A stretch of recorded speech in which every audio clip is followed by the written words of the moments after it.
నమస్కారం city news కి స్వాగతం. తెనాలి పురపాలక సంఘ పరిధిలో 31వ వార్డులో మున్సిపల్ చైర్పర్సన్ తాడిబెన రాధిక పర్యటించారు.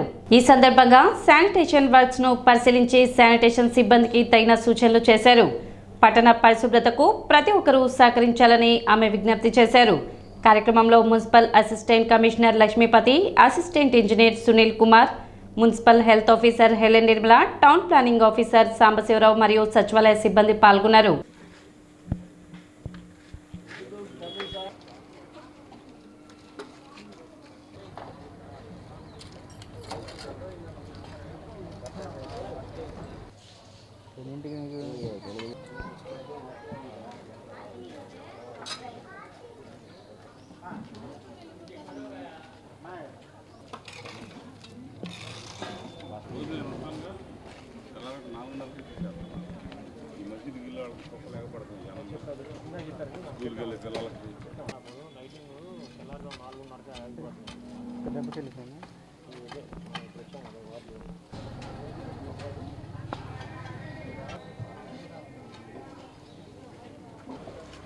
ఈ రోజున 31వ వార్డుకి రావటం జరిగింది. శానిటేషన్లో భాగంగా ఈ వార్డుకి వచ్చేసి డ్రైన్స్ ప్రాబ్లం అనేది బాగా ఉంది. అందుట్లో ఈ కల్వర్ట్ల కింద కూడా కన్స్ట్రక్షన్ జరుగుతానా, ఆ కల్వర్ట్ల కింద కంకరు, ఇటుకురాళ్ళు, సిమెంట్ ఇదంతా స్ట్రక్ అయిపోతుంది జరిగింది అక్కడ. అది దానివల్ల రోడ్డు మీదకి కాలువ నీరు అనేది రావటం జరుగుతుంది. కాబట్టి దయచేసి ప్రజలందరూ అర్థం చేసుకోవాల్సింది ఏంటంటే, కన్స్ట్రక్షన్ జరిగేటప్పుడు దాని మీద డ్రైన్స్ మీద బండలు కానీ లేకపోతే ఏదన్నా ఏర్పాటు చేసుకోవాలని కోరుతున్నాను. లేదా ఆ కల్వర్ట్లు అక్కడితో కూడిపోయి ఆ మురికి నీరంతా ఆగిపోయి వాటిల్లో దోమలు అనేది మన అందరికీ తెలిసిందే. ఆ మురికి నీళ్ళలో దోమల ఉత్పత్తి పెరిగింది. కాబట్టి దయచేసి ప్రజలందరూ కూడా అర్థం చేసుకోవాలని కోరుతున్నాను. అలానే ఈ చెత్త చెదారం కూడా ఈ రోడ్డు మీద కానీ డ్రైన్స్లో కానీ వేయకుండా ఉండాలని కోరుతున్నాను. అలానే డస్ట్బిన్ రూపంలో మా వర్కర్స్ వస్తారు కాబట్టి వాళ్ళకి అందించాలని కూడా కోరుతున్నాను. దయచేసి ప్రజలందరూ సహకరిస్తే ఇంకా శానిటేషన్ అనేది మెరుగుపడింది. కాబట్టి అలానే ఈ రోడ్లో కూడా ఈ డ్రైన్స్ ప్రాబ్లం ఉంది కాబట్టి కల్వర్ట్లు ఇది త్వరలోనే చేపిస్తానని కోరుతున్నాను. పట్టణంలో 100% చెత్త సేకరణకు ప్రణాళికబద్ధంగా ముందుకు వెళ్తున్నట్లు మున్సిపల్ కమిషనర్ బండి శేషన్న వెల్లడించారు. ఇందులో భాగంగా మంగళవారం కమిషనర్ శేషన్న పట్టణ 16వ వార్డు నుండి 23వ వార్డు వరకు పర్యటించారు. ఇంటింటికి చెత్త సేకరణ ఏ విధంగా జరుగుతుంది, వార్డుల్లో శానిటేషన్ పనులను ఆయన పరిశీలించారు. ఈ సందర్భంగా ఆయన మాట్లాడుతూ, ప్రతిరోజు పట్టణంలోని ప్రతి ఇంటి నుండి చెత్త సేకరణ జరుగుతుందా లేదా అన్న విషయాన్ని పరిశీలించడం జరుగుతుందన్నారు. శానిటేషన్ రోజు రోజుకి మెరుగుపడుతుందని అన్నారు. ప్రతిరోజు 100% చెత్త సేకరణ లక్ష్యంగా పనిచేస్తున్నట్లు చెప్పారు. ఇందులో భాగంగా సిబ్బందితో ప్రతినిత్యం ప్రత్యేక పారిశుద్ధ్య కార్యక్రమాలను నిర్వహిస్తున్నట్లు తెలిపారు. ప్రజలు కూడా ఇళ్లలో ఉత్పత్తి అయ్యే వ్యర్థాలను ఆరుబయట పడవేయకుండా చెత్త సేకరణకు వచ్చే పురపాలక సిబ్బందికి అందించాలని కమిషనర్ విజ్ఞప్తి చేశారు. అదేవిధంగా కాలువల సమస్యలను ప్రజలు తన దృష్టికి తీసుకువచ్చారని, వాటిని కూడా ప్రణాళిక ప్రకారం పరిష్కరించడం జరుగుతుందని చెప్పారు. పురపాలక సంఘం అందించే సేవలను ప్రజలు వినియోగించుకోవాలని సూచించారు. కార్యక్రమంలో పురపాలక సిబ్బంది, ప్రజాప్రతినిధులు పాల్గొన్నారు.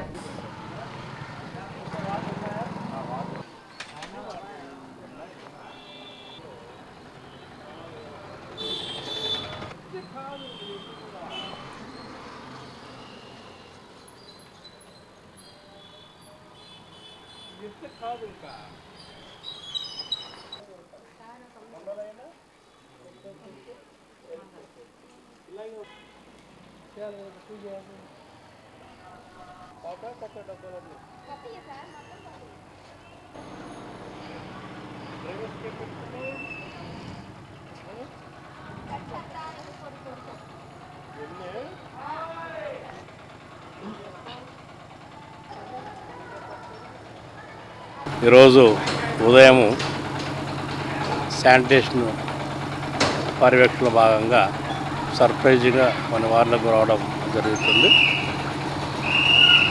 శానిటేషన్లో వర్క్ చేయాలంటేగా ముఖ్యంగా శానిటరీ వర్కర్స్కు పుష్ కార్ట్లు కావాలి, ఇలాగ చూపెట్టినటువంటి విధంగా.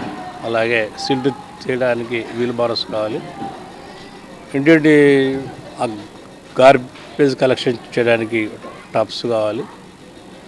అదంతా అయినాక ఎక్కడన్నా చోట వేయడానికి అలా బిన్స్ కావాలి. ఇవన్నీ కూడా వీల్ బారస్ కానీ, పుష్ కార్ట్ కానీ, టబ్స్ కానీ, బిన్స్ కానీ అన్నీ కూడా శాంక్షన్ చేసి ఇవ్వటం అయింది. ఇప్పుడు ఏంటంటే ప్రతిరోజు ప్రతి ఇంటి నుంచి గార్బేజ్ కలెక్షన్ అవుతుందా లేదా అనే విషయాన్ని గమనిస్తున్నాం. చైర్పర్సన్ గారు కొన్ని వార్డులకు వెళ్తున్నారు, అలాగే నేను కూడా కొన్ని వార్డులకు వెళ్ళి సర్ప్రైజింగ్గా గమనిస్తున్నాం. Sanitation day by day improve అవుతోంది. అందువల్ల మా యొక్క లక్ష్యం ఏంటంటే ప్రతిరోజు ప్రతి ఇంటి నుంచి గార్బేజ్ కలెక్షన్ రావాలని 100% రావాలనేది. అదైనాక కాలువలకు కూడా రెగ్యులర్గా శుభ్రం చేయించాలనేదే మా యొక్క లక్ష్యం. దానిలో భాగంగా ఈరోజు ఈ 5-6 డివిజన్లకు సంబంధించినటువంటి శానిటరీ ఇన్స్పెక్టర్స్, అలాగే శానిటేషన్ సెక్రటరీస్, నగర దీపికలు, అలాగే part of that engineering staff ఉన్నటువంటి డామినేటింగ్ సెక్రటరీస్, ఫిట్టరు వాళ్ళతో కలిసి ఈ యొక్క 16th నుంచి 20 వార్డు ఏవైతుందో వీటిని సర్ప్రైజింగ్గా రావడం అయింది. Sanitation door to door collection బాగా జరుగుతుంది. అక్కడక్కడ కూడా ప్రజలతో ఇంటరాక్ట్ అయినప్పుడు ప్రతిరోజు వస్తుందని వాళ్ళు చెప్తున్నారు. తెనాలి ఎంపీడీఓ కార్యాలయంలో అధికారులకు, సర్పంచ్లకు శిక్షణ తరగతులు నిర్వహించారు. ఎంపీడీఓ అత్తోట దీప్తి అధ్యక్షతన సుస్థిర అభివృద్ధి లక్ష్యాలు స్థానికరణ అంశంపై పంచాయతీ సర్పంచ్లకు, కార్యదర్శులు, గ్రామ సచివాలయ సిబ్బందికి శిక్షణ కల్పించారు. 10వ తేదీ మంగళవారం నుండి 18వ తేదీ వరకు ఈ శిక్షణ తరగతులు ఉంటాయని ఎంపీడీఓ దీప్తి వెల్లడించారు. అదేవిధంగా వరల్డ్ టాయిలెట్ డే సందర్భంగా పారిశుద్ధ్య కార్మికులను సత్కరించుకోవడం జరిగిందని ఆమె తెలిపారు.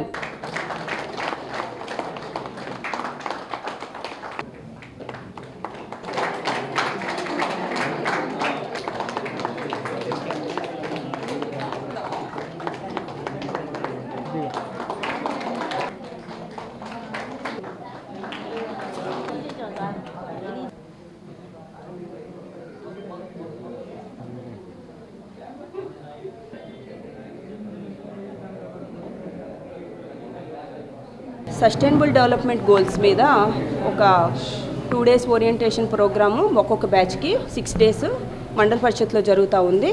దీనికి ఫంక్షనరీస్ అందరితో పాటు సర్పంచెస్, అన్ని లైన్ డిపార్ట్మెంట్ సంబంధించిన హెడ్స్ వీళ్ళు ఈ 6 days వాళ్ళకి ఇచ్చిన షెడ్యూల్లో వాళ్ళు అటెండ్ అవ్వడం జరుగుతూ ఉంది. ఇదేంటంటే ఐక్యరాజ్య సమితి ఇచ్చిన ఈ 15 లక్ష్యాలు 2015 నుంచి మొదలయ్యి 2030 వరకు ఇచ్చిన ఈ లక్ష్యాలను అచీవ్ చేయడం కోసం సెంట్రల్ గవర్నమెంట్ ఇచ్చిన ఈ లక్ష్యాలని స్టేట్ గవర్నమెంట్ ఇంప్లిమెంట్ చేస్తూ ఉంది. అందులో పేదరిక నిర్మూలన కానీ, ఆకలి లేని సమాజం, మంచి ఆరోగ్యం, శ్రేయస్సు, నాణ్యమైన విద్య ఇవన్నీ డెవలప్ చేసుకోవడం కోసం మనం సిటిజన్స్గా ఏం చేయాలి అనేది ఈ ట్రైనింగ్ సెక్షన్లో ఎంఓటీస్ ద్వారా మనం ఎక్స్ప్లెయిన్ చేయడం జరుగుతూ ఉంది. ఇందులో భాగంగా మనం వరల్డ్ టాయిలెట్స్ డే ఈ 1 month నుంచి లాస్ట్ 1 month నుంచి జరుగుతూ ఉంది. ఈరోజు లాస్ట్ డే. ఈరోజు గ్రీన్ అంబాసిడర్స్ అందరినీ పిలిపించుకొని వాళ్ళకు ఒక చిన్న సన్మాన కార్యక్రమం కూడా ఏర్పాటు చేసాం. వాళ్ళు చేసిన కృషికి గాను వాళ్ళు ఆ పారిశుద్ధ్యాన్ని చేస్తూ వాళ్ళు ఈ పారిశుద్ధ్యం అనేది ఎవరు ముందుకొచ్చి చెయ్యని విషయం అయినా కూడా రేపు వాళ్ళు వచ్చి చేస్తున్నారంటే వాళ్ళని ఖచ్చితంగా సన్మానించుకోవాల్సిన బాధ్యత ఉంది. కాబట్టి దాన్ని ఈరోజు చిన్న సన్మాన కార్యక్రమం కూడా గవర్నమెంట్ ఏర్పాటు చేయమని చెప్పిన్నారు. కాబట్టి మేము దాన్ని కూడా చేస్తూ ఉన్నాం. ఈ ప్రోగ్రామ్ అనేది 6 days ఈ ట్రైనింగ్ ప్రోగ్రామ్ జరుగుతూ ఉంటుంది. అందరు functional assistants, sarpanches and mandal ఎవరైతే డిఫరెంట్ డిపార్ట్మెంట్ హెడ్స్ ఉన్నారో వాళ్ళందరూ కూడా ఈరోజు అటెండ్ అవుతారు. తర్వాత 2015 to 30 లోపల ఐక్యరాజ్య సమితి వాళ్ళు 17 సస్టైనబుల్ డెవలప్మెంట్ గోల్స్ని అచీవ్ చేయాలని చెప్పారనమాట. సో ఇందాక మీకు మేడం గారు వివరంగా అసలు గుర్తుపెట్టుకునే విధంగా 17 సస్టైనబుల్ డెవలప్మెంట్ గోల్స్ ఏంటవని చెప్పారు. ఆ 17 సస్టైనబుల్ డెవలప్మెంట్ గోల్స్ని ఒక్కొక్క థీము మొత్తం కవర్ చేస్తుంది అనమాట. ఒక్కొక్క థీము కొన్ని సస్టైనబుల్ డెవలప్మెంట్ గోల్స్ని కవర్ చేస్తుంది. సో మనకి ఎలా కవర్ చేస్తుంది ఏంటి, డెవలప్మెంట్ గోల్స్ని ఎందుకు అచీవ్ చేయాలనుకుంటున్నాం, ఇలాంటివి అనేవి జస్ట్ ఇంట్రడక్షన్లో ఉంటాయి. తర్వాత మీరు ఒక్కొక్క థీము మొత్తం 9 థీమ్స్ ఉంటాయి. Like poverty free and enhanced livelihood village, healthy village, child friendly village, women friendly village, village with good governance, socially secured and social justice village, ఇట్లాగా మొత్తం 9 థీమ్స్ ఉంటాయి. ఆటోలో పరిమితికి మించి ప్రయాణికులను ఎక్కించరాదని మోటార్ వెహికల్ ఇన్స్పెక్టర్ రాఘవరావు హెచ్చరించారు. నిబంధనలకు విరుద్ధంగా ఆటోలో ప్రయాణికులను ఎక్కించరాదని, ముఖ్యంగా ఆటో వెనుక వైపు డోర్ ఓపెన్ చేసి ప్రయాణికులను ఎక్కించరాదని తెలిపారు. ఆటోకి సంబంధించిన ధృవపత్రాలను ఆటో డ్రైవర్లు తమ వెంట ఉంచుకోవాలని కోరారు. కొంతమంది సెకండ్ హ్యాండ్ ఆటోలను కొనుగోలు చేస్తున్నారని, వాటికి పర్మిట్ ఉండడం లేదని, పర్మిట్ లేని వాటికి 10,000 రూపాయల జరిమానా విధిస్తున్నట్లు రాఘవరావు తెలిపారు. లైసెన్స్, ఫిట్నెస్, ఇన్సూరెన్స్ లేని వాటికి కూడా జరిమానాలు విధించడంతో పాటు కేసులు నమోదు చేస్తున్నట్లు చెప్పారు. ఆటో వాళ్ళు వాళ్ళ పక్కన డ్రైవర్ పక్కన వెనక డోర్ తీసి ఎట్టి పరిస్థితుల్లో ఎక్కించుకోకూడదు. ఇది మేము చాలాసార్లు చెప్పడం జరిగింది. అట్లా చేయని వారి మీద కేసు నమోదు చేయడం జరుగుతుంది. అలాగే మా దగ్గర ఫిట్నెస్కి వచ్చిన బళ్ళు ఆటోలు అన్నిటికీ మేము వెనక డోర్ వెల్డింగ్ చేసేస్తున్నాము. వెల్డింగ్ చేయకపోతే ఫిట్నెస్ కూడా చేయటం లేదు. కాబట్టి ముఖ్యంగా ఆటో వాళ్ళు గమనించవలసిందిగా కోరుచున్నాం. అలాగే ఆటో వాళ్ళు ముఖ్యంగా ఈ 7 డాక్యుమెంట్స్ ఉండాలి. 7 ఏంటంటే 7లో ఈ మధ్య ట్యాక్స్ ఎగ్జామ్షన్ వచ్చిందిగా, కాబట్టి వాళ్ళకి permit, RC, FC, IC, PUC, driving licence. Okay. అలాగే number 1 permit, RC 2, fitness 3, insurance 4, pollution 5, driving licence 6. ఈ 6 విధిగా మీరు ఆ జిరాక్స్ కాపీలు, ఒరిజినల్ కానీ జిరాక్స్ కానీ ఒక సెట్టు బండిలో పెట్టుకోవాలి. పెట్టుకొని ఎప్పుడైతే ఆర్టీఏ వాళ్ళు కానీ పోలీసు వాళ్ళు కానీ ఆపంగానే ఇమీడియట్గా చూపించగలిగేట్టు ఉండాలి. అలాగే చాలామంది ఆటో వాళ్ళు ఏం చేస్తున్నారంటే సెకండ్ హ్యాండ్ బండి కొంటున్నారు. వాళ్ళు సెకండ్ హ్యాండ్ బండి కొన్నప్పుడు పర్మిట్ పాత ఓనర్ది క్యాన్సిల్ అయ్యిద్ది, కొత్త ఓనర్ మళ్ళీ పర్మిట్ తీసుకోవాలి ఇమీడియట్గా. ఒకవేళ పర్మిట్ లేకపోతే 10,000 రూపాయలు ఫైన్ ఉంది. కాబట్టి ముఖ్యంగా మరి ఆటో వాళ్ళకి ఏంటంటే మరి ఓనర్షిప్ మారినప్పుడు పర్మిట్ క్యాన్సిల్ అవుద్ది. కాబట్టి కొత్త పర్మిట్ తీసుకోవాలి ఇమీడియట్గా. తీసుకునే జనాల్ని ఎక్కించుకోవాలి. కాబట్టి పర్మిట్ ఒకవేళ లేకుండా డ్రైవ్ చేసినా, పర్మిట్ ల్యాప్స్ అయిపోయినా, పర్మిట్ ఎక్స్పైర్ అయినా, పర్మిట్ లేకుండా ఆటో వాడినా 10,000 రూపాయలు ఫైన్ ఉంది. అలాగే కొంతమంది కొత్త ఆటోలు కొనుక్కుంటున్నారు, కొత్తవి బ్రాండ్ న్యూ కొనుక్కుంటున్నాడు. ఒక్కొక్కళ్ళు 3 నెలలు, 4 నెలలు, 5 నెలలు పర్మిట్ లేకుండా తిరిగేస్తున్నారు. అంటే వాళ్ళకి అసలు పర్మిట్ ఉండాలనేది కూడా తెలియకుండా ఉంది. కాబట్టి ఇమీడియట్గా కొంతమందికి కొత్త ఆటోలు ఆపుతుంటే వాళ్ళకి లైసెన్స్ కూడా ఉండలేదు. అంటే లైసెన్స్ లేకుండా బండి కొనేస్తున్నారు, పర్మిట్ కూడా ఉండాలని తెలియట్లేదు. కాబట్టి ఒకవేళ ఆటో మరి కొత్త ఆటో నడుపుతూ జనాన్ని ఎక్కించుకుని నడుపుతూ దొరికితే పర్మిట్ లేనందుకు 10,000 ఫైన్ ఆటో వాళ్ళకి. అలాగే లైసెన్స్ లేనందుకు 5,000, 15,000 ఫైన్ కంపల్సరీ విధించడం జరుగుతుంది. బండి సీజ్ చేయడం జరుగుతుంది. డిసెంబర్ 15వ తేదీలోపు రబీలో జొన్న, మొక్కజొన్న, పెసర సాగు చేసే రైతులు పంట బీమా చెల్లించాలని తెనాలి మండల వ్యవసాయాధికారి ప్రేమ్ సాగర్ సూచించారు. బ్యాంకు రుణం పొందకుండా పంట సాగు చేసే రైతులు కామన్ సర్వీస్ సెంటర్లో పంటల బీమాను చెల్లించాలని, మొక్కజొన్నకు 114 రూపాయలు, పెసరకు 50 రూపాయలు, మినుముకు 50 రూపాయలు చెల్లించి కామన్ సర్వీస్ సెంటర్లో ఇచ్చే రసీదును తీసుకుని రైతు సేవా కేంద్రంలో సిబ్బంది ద్వారా బీమాకు సంబంధించి సర్టిఫికేట్ పొందడం ద్వారా పంటల బీమాకు అర్హత పొందుతారని రైతులు ఈ విషయాన్ని గమనించాలని కోరారు. ఇన్సూరెన్స్ ప్రీమియం ఎవరైతే బ్యాంకు లోన్ తీసుకోకుండా పంట చేస్తారో ఈ సంవత్సరం రబీకి మొక్కజొన్న, జొన్న, మినుము, పెసర పంటలు చేస్తారో వారు మీరు ప్రీమియంని కామన్ సర్వీస్ సెంటర్లో కట్టుకోవాలి. కాబట్టి ఆ మొక్కజొన్నకి 114 రూపాయలు, జొన్నకి 56 రూపాయలు, పెసరకి 50 రూపాయలు, మినుముకి 50 రూపాయలు అన్నట్టు ఆ కామన్ సర్వీస్ సెంటర్లో మీ ఆధార్ కార్డు, పాస్ పుస్తకం తీసుకెళ్తే వారు రిసిప్ట్ ఇస్తారు, రసీదు. ఆ రసీదు తీసుకుని వచ్చేసి మన రైతు సేవా కేంద్రంలో పనిచేస్తున్న సిబ్బంది ద్వారా